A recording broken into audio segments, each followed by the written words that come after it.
श्रीमद् भागवत महापुराण द्वितीय स्कंद अध्याय 7 भगवान के लीला अवतारों की कथा।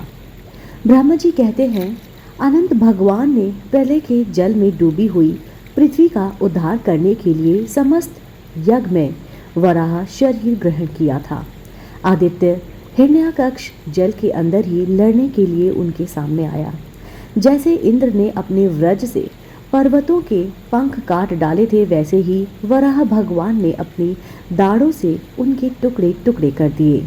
फिर उन्हीं प्रभु ने रुचि नामक प्रजापति की पत्नी आकुति के गर्भ से सुयज्ञ के रूप में अवतार ग्रहण किया। उस अवतार में उन्होंने दक्षिणा नाम की पत्नी से स्वयं नाम के देवताओं को उत्पन्न किया और तीनों लोगों के बड़े बड़े संकट हर लिए। इसी से स्वयंभू मनु ने उन्हें हरि के नाम से पुकारा। नारद कर्दम प्रजापति के घर देवहूति के गर्भ में 9 महीनों के साथ भगवान ने कपिल के रूप में अवतार ग्रहण किया। उन्होंने अपनी माता को उस आत्मज्ञान का उपदेश किया जिससे वे इसी जन्म में अपने हृदय के संपूर्ण मल तीनों गुणों की आसक्ति का सारा कीचड़ धोकर कपिल भगवान के वास्तविक स्वरूप को प्राप्त हो गई। महर्षि अत्रि भगवान को पुत्र रूप में प्राप्त करना चाहते थे।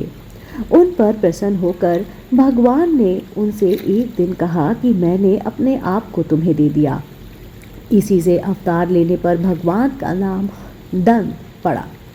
उनके चरण कमलों के पराग से अपने शरीर को पवित्र करने राजा यदु और सहस्त्र अर्जुन आदि ने योग की।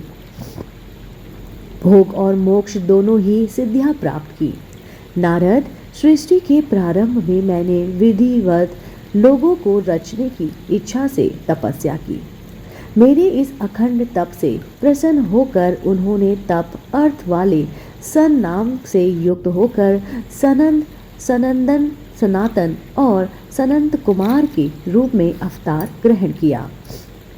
इस अवतार में उन्होंने प्रलय के कारण पहले कल्प के भूले हुए आत्मज्ञान का ऋषियों के प्रति यथावत उपदेश भी दिया, जिसे उन लोगों ने तत्काल परम तत्व का अपने हृदय में साक्षात्कार कर लिया। धर्म की पत्नी दक्ष की कन्या मूर्ति के गर्भ से वे नर नारायण के रूप में प्रकट हुए। उनकी तपस्या का प्रभाव उन्हीं के जैसा था। इंद्र की भेजी हुई काम की सेना अप्सराएं उनके सामने जाते ही अपना स्वभाव खो बैठी। वे अपने हाव भाव से उन आत्मस्वरूप भगवान की तपस्या में विघ्न नहीं डाल सकी।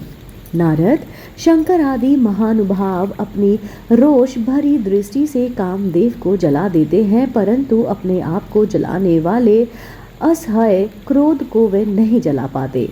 वही क्रोध नर नारायण के निर्मल हृदय में प्रवेश करने के पहले ही दर्द के मारे कांप जाता है। फिर भला उनके हृदय में काम का प्रवेश तो हो ही कैसे सकता है। अपने पिता राजा उत्तानपाद के पास बैठे हुए 5 वर्ष के बालक ध्रुव को उनकी सौतेली माता सुरुचि ने अपने वचन वाणों से वेद दिया था। इतनी छोटी अवस्था होने पर भी वह उस ग्लानि से तपस्या करने के लिए वन में चले गए। उनकी प्रार्थना से प्रसन्न होकर भगवान प्रकट हुए और उन्होंने ध्रुव को ध्रुव पद का वरदान दिया। आज भी ध्रुव के ऊपर नीचे पद छिड़ा करते हुए दिव्य महर्षि गण उनकी स्तुति किया करते हैं। कुमार गामी वैन का ऐश्वर्य और पौरुष ब्राह्मणों के हुंकार रूपी व्रज से जलकर भस्म हो गया। वे नरक में गिरने लगा। ऋषियों की प्रार्थना पर भगवान ने उनके शरीर मंथन में पृथु के रूप में अवतार धारण कर उसे नरकों से उभारा और इस प्रकार पुत्र शब्द को सरितार्थ किया। उसी अवतार में पृथ्वी को गाय बनाकर उन्होंने उससे जगत के लिए समस्त औषधियों का दोहन किया। राजा नाभि की पत्नी सुदेवी के गर्भ से भगवान ने ऋषभ देव के रूप में जन्म लिया। इस अवतार में समस्त आसक्तियों से रहित रहकर अपनी इंद्रियों और मन को अत्यंत शांत करके एवं अपने स्वरूप में स्थित होकर समदर्शी के रूप में उन्होंने जड़ों की भांति योगचर्या का आचरण किया। इस स्थिति को महर्षि लोग परमहंस पद अथवा अवधूतचार्य करते हैं। इसके बाद स्वयं उन्हीं यज्ञ पुरुष ने मेरे यज्ञ में स्वर्ण के समान कांति वाले हयग्रीव के रूप में अवतार ग्रहण किया। भगवान का ये विग्रह वेदमय, यज्ञमय और सर्वदेवमय है। उन्हीं की नासिका से श्वास के रूप में वेदवाणी प्रकट हुई। चाक्षुष मवंतर के अंत में भावी मनु सत्यव्रत के मत्स्य स्वरूप में भगवान को प्राप्त किया था। उस समय पृथ्वी रूप नौका के आश्चर्य होने के कारण वे ही समस्त जीवों के आश्रय बने। प्रलय के उस भयंकर जल में मैंने मुख से गिरे हुए वेदों को लेकर वे उसी में विहार करते रहे। जब मुख्य मुख्य देवता और दानव अमृत की प्राप्ति के लिए क्षीर सागर को मत रहे थे, तब भगवान ने कश्यप के रूप में अपनी पीठ पर मंदाचल धारण किया। उस समय पर्वत के घूमने के कारण उनकी रगड़ से उनकी पीठ की खुजलाहट थोड़ी मिट गई, जिससे वे कुछ क्षणों तक सुख की नींद सो सके। देवताओं का महान भय मिटाने के लिए उन्होंने नरसिंह का रूप धारण किया। फड़कती हुई बौहें और तीखी दाढ़ों से उनका मुख बड़ा भयानक था। हिरण्यकश्यप उन्हें देखते ही हाथ में गदा लेकर उन पर टूट पड़ा। इस पर भगवान नरसिंह ने दूर से ही उसे पकड़कर अपनी जांघों पर डाल लिया और उसके छटपटाते रहने पर भी अपने नखों से उसका पेट फाड़ डाला। बड़े भारी सरोवर में महाबली ग्रहा ने गजेंद्र का पैर पकड़ लिया। जब बहुत थक कर वह घबरा गया, तब उसने सूंड में कमल लेकर भगवान को पुकारा, हे आदि पुरुष, हे समस्त लोगों के स्वामी, हे श्रवण मात्र से कल्याण करने वाले। उनकी पुकार सुनकर अनंत शक्ति भगवान चक्रपाणि गरुड़ की पीठ पर चढ़कर वहां आए और अपने चक्र से उन्होंने ग्रह का मस्तक उखाड़ डाला। इस प्रकार कृपा परवश भगवान ने अपने शरणागत गजेंद्र की सूंड पकड़कर उस विपत्ति से उनका उद्धार भी किया। भगवान वामन अदिति के पुत्रों में सबसे छोटे थे, परंतु गुणों की दृष्टि से वे सबसे बड़े थे, क्योंकि यज्ञ पुरुष भगवान ने इस अवतार में बलि के संकल्प छोड़ते ही संपूर्ण लोगों को अपने चरणों से ही नाप लिया था। वामन बनकर उन्होंने 3 पग पृथ्वी के बहाने बलि से सारी की सारी पृथ्वी ले ली थी, परंतु इससे यह बात सिद्ध कर दी थी कि सन्मार्ग पर चलने वाले पुरुषों को याचना के सिवा और किसी उपाय से समर्थ पुरुष भी अपने स्थान से नहीं हटा सकते, ऐश्वर्य से च्युत नहीं कर सकते। दैत्यराज बलि ने अपने सिर पर स्वयं वामन भगवान का चरणामृत धारण किया था। ऐसी स्थिति में उन्हें जो देवताओं के राजा इंद्र की पदवी मिली, उसमें कोई बलि का पुरुषार्थ नहीं था। अपने गुरु शुक्राचार्य के मना करने पर भी वे अपनी प्रतिज्ञा के विपरीत कुछ भी करने को तैयार नहीं हुए, तो क्या भगवान का तीसरा पग पूरा करने के लिए उनके चरणों में सिर रखकर उन्होंने अपने आप को भी समर्पित कर दिया। नारद, तुम्हारे अत्यंत प्रेम स्वभाव से परम प्रसन्न होकर हंस के रूप में भगवान ने तुम्हें योग, ज्ञान और आत्म तत्व को प्रकाशित करने वाले भगवान धर्म का उपदेश किया। वह केवल भगवान के शरणागत भक्तों को ही सुगमता से प्राप्त होता है। वे ही भगवान स्वयं भूव आदि मनवंतरों में मनु के रूप में अवतार लेकर मनु वंश की रक्षा करते हुए दशों दिशाओं में अपने सुदर्शन चक्र के समान तेज से बटोरे टोक निष्कष्ट राज्य करते हैं। तीनों लोगों के ऊपर सत्यलोक तक उनके चरित्र की कमनीय कीर्ति फैल जाती है और उसी रूप में वे समय समय पर पृथ्वी के भारभूत दुष्ट राजाओं का दमन भी करते रहते हैं। भगवान धन्वंतरी अपने नाम से ही बड़े बड़े रोगियों के रोग को तत्काल नष्ट कर देते हैं। उन्होंने अमृत पिलाकर देवताओं को अमर कर दिया और दैत्यों के द्वारा हरण किए हुए उनके यज्ञभाग उन्हें फिर से दिला दिए। उन्होंने ही अवतार लेकर संसार में आयुर्वेद का परिवर्तन किया। जब संसार में ब्रह्मदोही आर्य मर्यादा का उल्लंघन करने वाले नारकीय क्षत्रिय अपने नाश के लिए ही देववेश बढ़ जाते हैं और पृथ्वी के कांटे बन जाते हैं, तब भगवान महापराक्रमी परशुराम के रूप में अवतीर्ण होकर अपनी तीखी धार वाले फरसे से 21 बार उनका संहार करते हैं। मायापति भगवान हम पर अनुग्रह करने के लिए अपनी कलाएं और भरत, शत्रुघ्न और लक्ष्मण F7 श्री राम के रूप में इक्ष्वाकु के वंश में अवतीर्ण हुए हैं। इस अवतार में अपने पिता की आज्ञा का पालन करने के लिए अपनी पत्नी और भाई के साथ वे वन में निवास करते हैं। उसी समय उनके विरोध करके रावण उनके हाथों मारा जाता है। त्रिपुर विमान और जलाने के लिए उधन शंकर के समान जिस समय भगवान राम शत्रु की नगरी लंका को भस्म करने के लिए समुद्र तट पर पहुंचे, उस समय सीता के वियोग के कारण बढ़ी हुई क्रोधाग्नि से उनकी आंखें इतनी लाल हो जाती है कि उनकी दृष्टि से ही मगरमच्छ, सांप और ग्रह आदि जीव जलने लगते हैं और भय से थर थर कांपते हुए समुद्र झटपट उन्हें मार्ग दे देता है।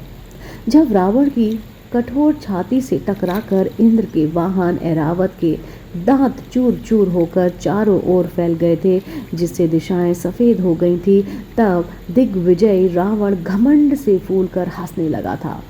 वहीं रावण जब श्री रामचंद्र जी की पत्नी सीता जी को चुरा कर ले जाता है और लड़ाई के मैदान में उनसे लड़ने के लिए गर्व पूर्वक आता है, तब भगवान श्री राम के धनुष की टकार से ही उसका वह घमंड प्राणों के साथ तत्क्षण विलीन हो जाता है।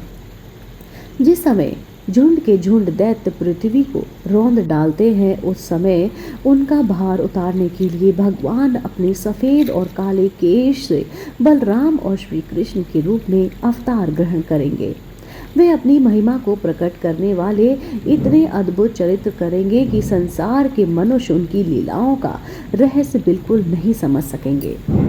बचपन में ही पूतना के प्राण हर लेना, 3 महीने की अवस्था में पैर उछालकर बड़ा भारी छकड़ा उलट देना और घुटने के बल चलते चलते आकाश को छूने वाले यमलार्जुन वृक्षों के बीच में जाकर उन्हें उखाड़ डालना, ये सब ऐसे कर्म हैं जिन्हें भगवान के सिवा और कोई नहीं कर सकता।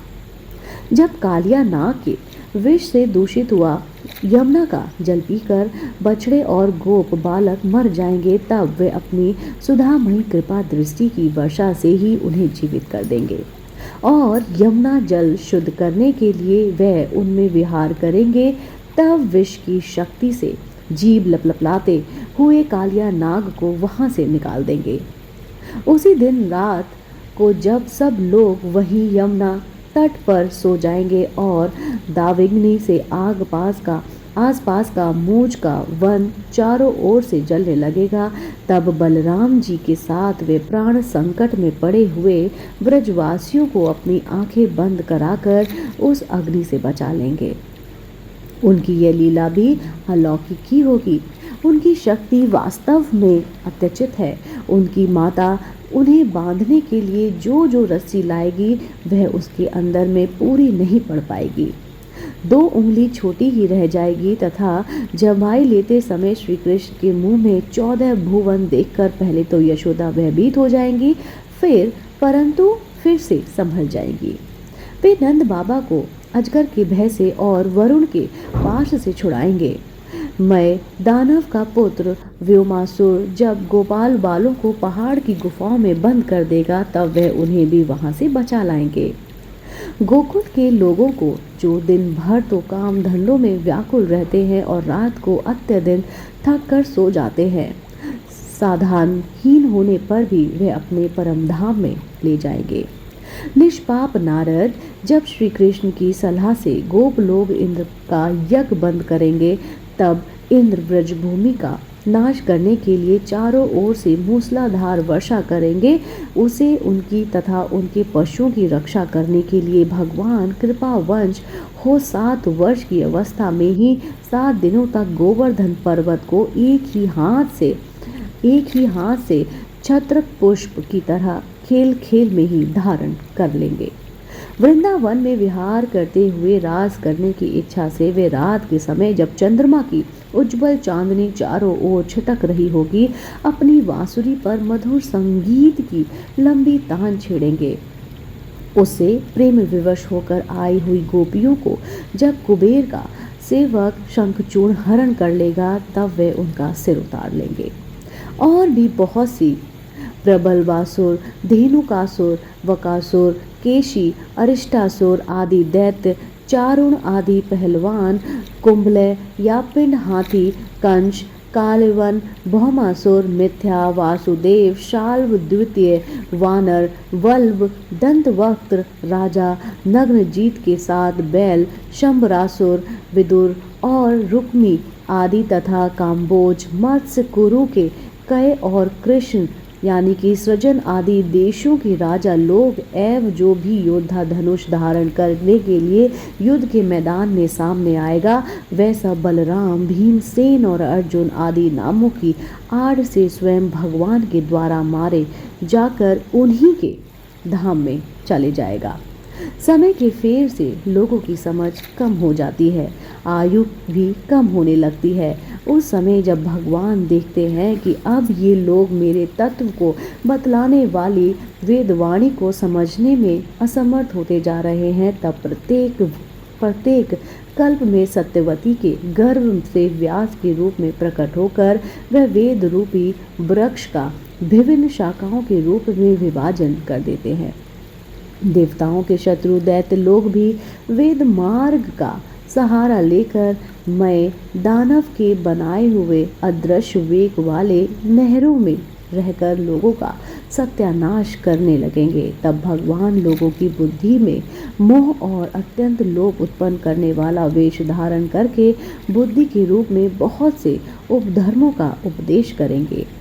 कलयुग के अंत में जब सत्य पुरुषों के घर भी भगवान की कथा होने में बाधा पड़ने लगेगी, ब्राह्मण, क्षत्रिय तथा वैश्य पाखंडी और शूद्र राजा हो जाएंगे। यहाँ तक कि कहीं भी स्वाहा स्वधा और वष्टकार की ध्वनि देवता पितरों के यज्ञ श्राद्ध की बात तक नहीं सुनाई पड़ेगी। तब कलयुग का शासन करने के लिए भगवान कल की अवतार ग्रहण करेंगे।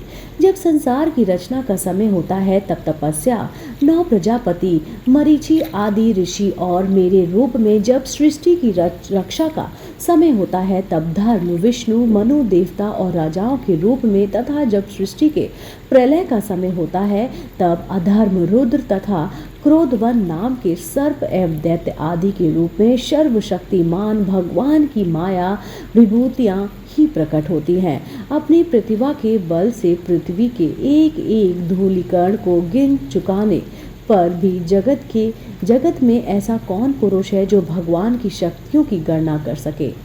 जब वे त्रियम और त्रिविक्रम अवतार लेकर त्रिलोकी को नाप रहे थे, उस समय उनके चरणों में अदम्य वेग से प्रकृति रूप अंतिम आवरण से लेकर सत्यलोक तक सारा ब्रह्मांड कांपने लगा था।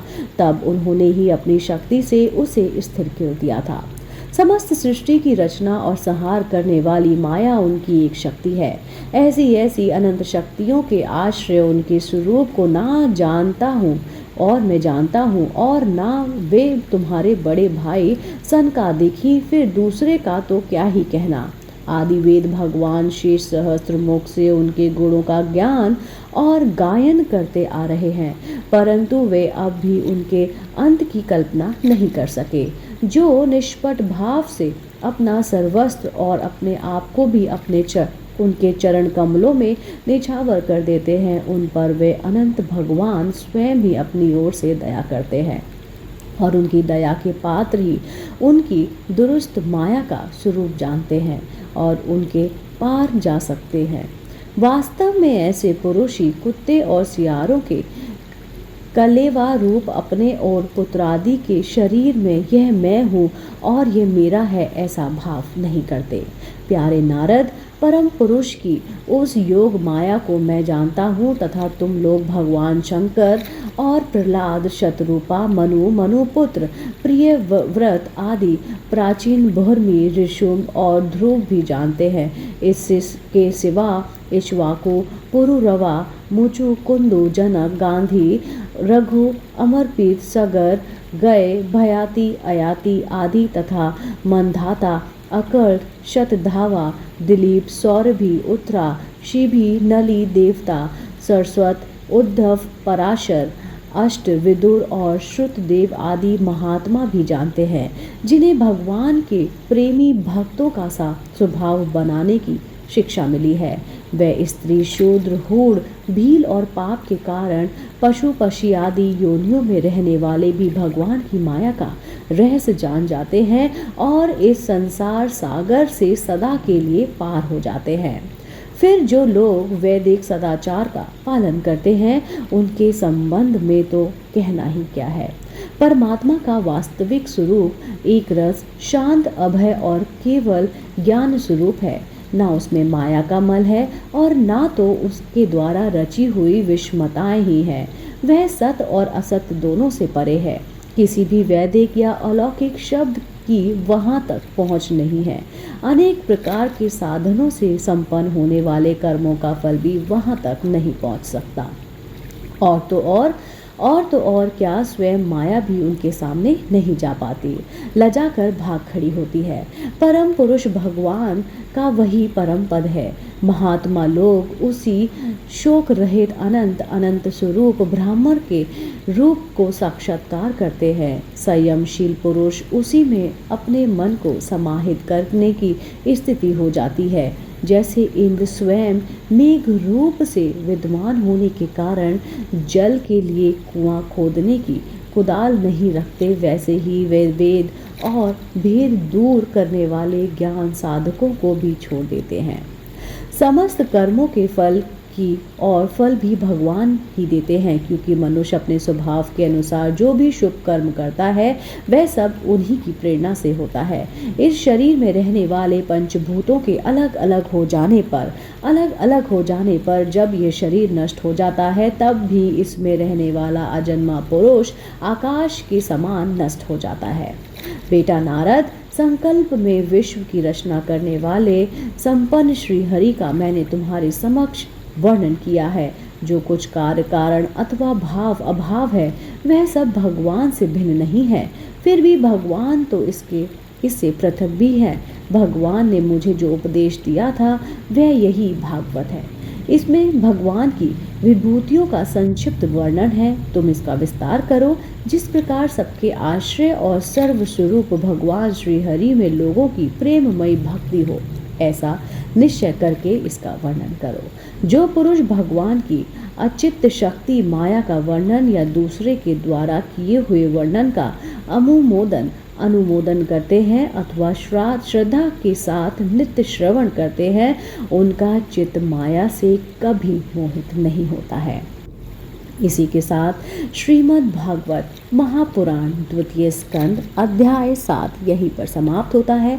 अगला अध्याय सुनने के लिए आप देखते रहिए आपका अपना पसंदीदा YouTube चैनल आध्यात्मिक कहानियाँ।